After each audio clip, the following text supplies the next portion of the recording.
lot of people out there that don't understand you can put things on to stay cool. It doesn't seem to make sense, but Doug's company, TecNiche International, makes technology-enhanced climate apparel and accessories, most of which you put on to stay cool.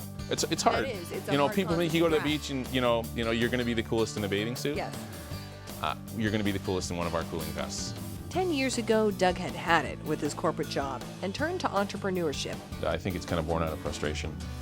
You work for somebody, you think you can do it better, and I just finally had enough and just decided I'm going to go quit, figure out how to do my own business, and that's what I did.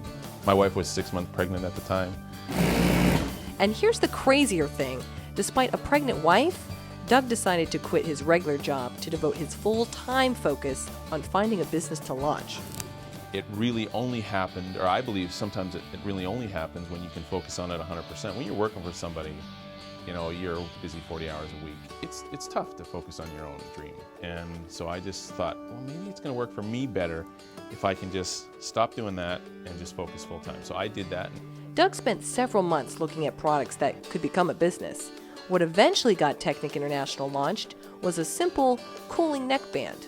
And so what I did is I looked at it and said, can I build a business out of this little gimmick? Probably not, but if I did it better and would allow people to have like full vests that were pretty cool, then that could be a real business. And that was really the launching point, and said that this is real. This is something that can grow into something significant where we can have product on lots and lots of people.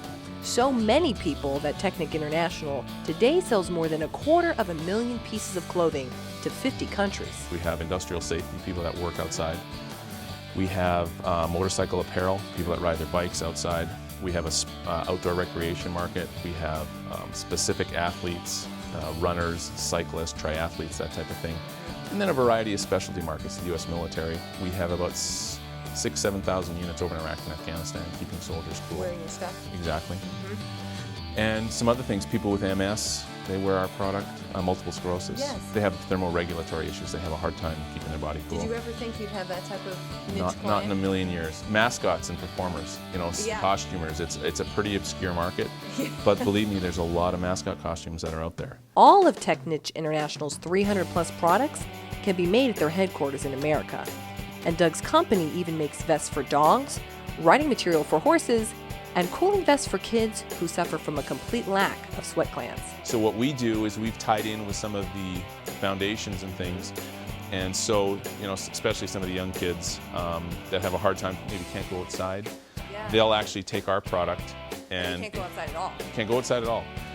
With our cooling vest, it'll allow them to go outside and recreate with their friends, and it's kind of one of the more satisfying parts of the business. It's not a huge piece of business for us, but it's exceptionally satisfying. There are some kids out there that wear our vests from the moment they wake up till the moment they go to bed. TecNiche International is the only manufacturer in the world to make air-activated heating, evaporative cooling, and phase change cooling products using 6 different technologies. This is not water.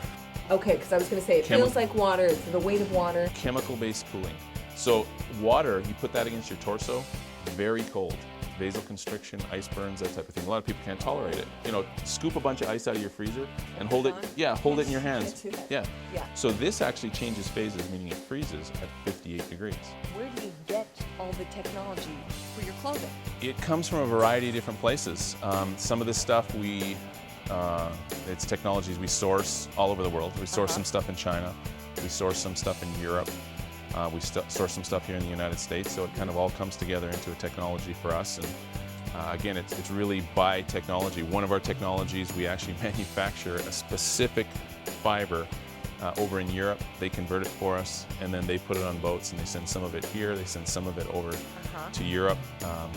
Very complicated logistics system, but it kind of all comes together, and at the end, what comes out the other end is a product. You've had to pioneer your own technology because it didn't exist. Absolutely, yeah. We had to go to specialized fabric manufacturers and say, can you make this for us? Some people say no, but maybe this guy could. So we start, experimenting. Is that you thinking of, well, we need a little I don't want to take all the credit. We have, some people here that help, but yeah, one of our roles is we have to go find vendors. That's a huge part of being a small business. You have to go find a vendor that can help you with the stuff that you need.